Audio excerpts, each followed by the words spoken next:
আসসালামু আলাইকুম রহমতুল্লাহ। প্রিয় শিক্ষার্থী ভাই বোনেরা, কেমন আছো সবাই? আশা করছি সবাই ভালো আছো, সুস্থ আছো। এই কোভিড-19 মানুষের, বিশেষ করে শিক্ষার্থী ভাই বোনদের জীবন একেবারে বিপর্যস্ত। তারপরে বলবো যে আল্লাহ আমাদের যে সুস্থ রেখেছেন এবং আমাদের এই ছোট্ট দেশটিকে মহামারীর হাত থেকে এখন পর্যন্ত আল্লাহ সুস্থ রেখেছেন, ভালো রেখেছেন। এই জন্য আল্লাহর কাছে আমরা সবসময় প্রার্থনা করব এবং যারা আক্রান্ত হয়েছেন যেন আল্লাহ আমাদেরকে সুস্থ করেন, সেই বিষয়ে আমরা আল্লাহর কাছে প্রার্থনা করব। আমরা নামাজ পড়ব, সৎ পথে থাকবো, সৎ চিন্তা করব, সৎভাবে জীবিকা নির্বাহ করব, যাতে করে আল্লাহ আমাদের সকল প্রকার গুনাহ মাফ করেন। সেই জন্য আমরা আল্লাহর কাছে বেশি বেশি প্রার্থনা করব। আজকে আমি কম্পিটিং সেন্টেন্স নিয়ে কথা বলতে চাচ্ছি, যেটি খুবই গুরুত্বপূর্ণ একটি টপিক এবং এখান থেকে পূর্ণ মার্কস পাওয়াটাও খুব কঠিন কিছু নয়। এর জন্য আমাদেরকে বেশি কিছু নিয়ম জানতে হবে। সেই নিয়মগুলোর কথাই আমি মূলত এই ক্লাসে আলোচনা করব। এখন এখানে তোমাদের যে প্রশ্ন থাকবে, এখানে 10টি বাক্য থাকবে এবং বাক্য বলতে ইনকমপ্লিট বাক্য থাকবে, কমপ্লিট করতে হবে এবং মার্কস থাকবে 5, হাফ হাফ করে মার্কস থাকবে প্রতিটা প্রশ্নে। কিন্তু এবার শর্ট সিলেবাসের ক্ষেত্রে তোমাদের 7টি বাক্য থাকবে, 7 মাস, অর্থাৎ প্রতিটাতে এক এক করে। সেক্ষেত্রে আমরা মূলত নিয়মগুলো জানলেই হবে, সে জয়টাই দেখ না কেন। আমরা চলে যাব সরাসরি রুল 27, কারণ আজকে আমরা ইতিমধ্যেই পার্ট 3 আমি শেষ করেছি, আজকে 4th পার্ট। সেখানে 27 নম্বর রুল দিয়ে শুরু করব আমরা। উড ইউ মাইন্ড মানে অনুরোধ বা প্রস্তাব করার ক্ষেত্রে এটি ব্যবহার করা হয়। খেয়াল রাখবো আমরা উড ইউ মাইন্ডের পরে ভার্বের সাথে আইনি যোগ করতে হয়, সর্বশেষে কোশ্চিন মার্ক দিতে হবে।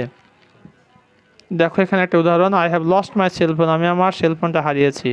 Would you mind giving me your phone so that I can talk to my mother.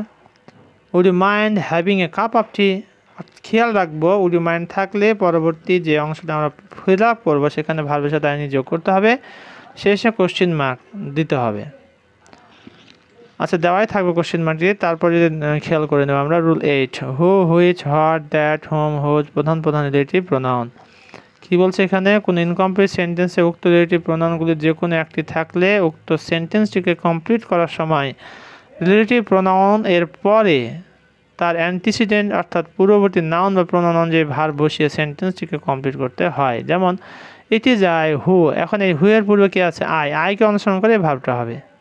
এটি যাই হু অ্যাম আই স্টুডেন্ট, অর্থাৎ এই হুটাকে যদি বাদ দিয়ে দিই আর এটাকে সাবজেক্ট ধরে তাহলে ব্যাখ্যাটা দেখো আই অ্যাম আ স্টুডেন্ট, এটা খেয়াল রাখবো আমরা। B number, the man who comes here, লোকটি যিনি এখানে আসেন, ইজ মাই ব্রাদার। এখানে হু কামস হিয়ার এটা হচ্ছে তোমার একটা clause. This is the house which is brick built, অর্থাৎ হুইচটা যদি আমরা বাদ দিই তাহলে হবে the house is brick built, অর্থাৎ দ্য হাউস অনুসরণ করে ভাবটা বসেছে।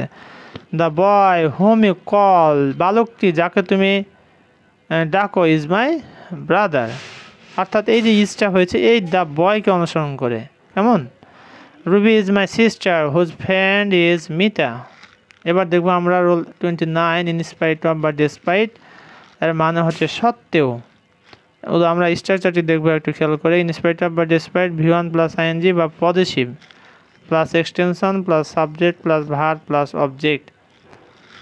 He is an honest worker. Despite his honest work, he is not well paid. দেখো কি কথা, সুন্দর কথা, যে he is an honest worker, সে একজন সৎ কর্মী, ডিসপাইট সত্ত্বেও, his honest work, he is not well paid, তাকে ভালো কী করে না, পরিশোধ করা হয় না। Her cousin failed in the exam in spite of his reading attentively. আর এখানে একটা বিপরীত ধর্মীয় কথাবার্তা বলবে।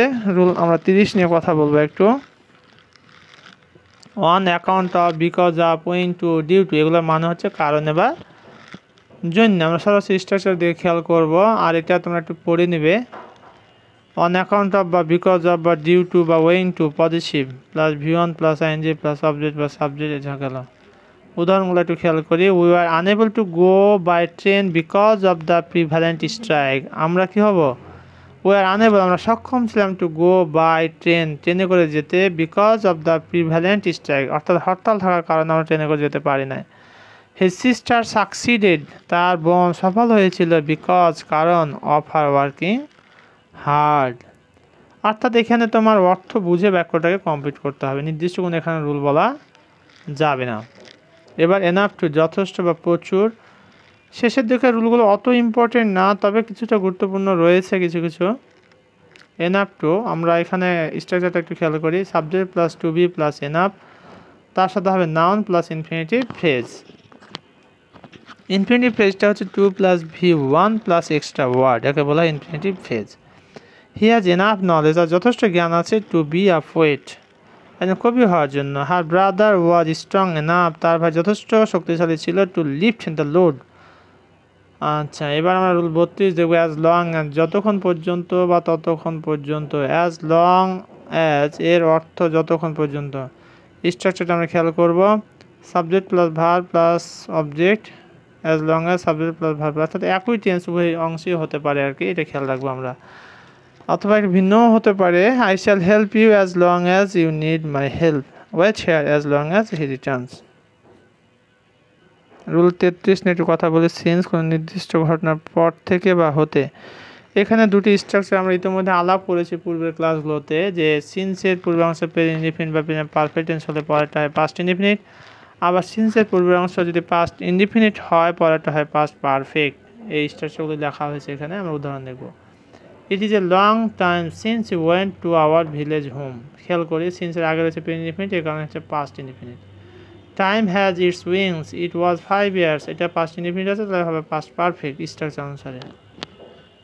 It is long since I met him last, দেখো সিন্সের পূর্বাংশ প্রেজেন্ট ইনডিফিনিট, এর কারণে পরে হয়েছে পাস্ট ইনডিফিনিট। অর্থাৎ স্ট্রাকচারটা আমরা খেয়াল করে অর্থ দুটো খেয়াল করবো আমরা। Rule 34, as much as dot dot as বেঁচে গেল।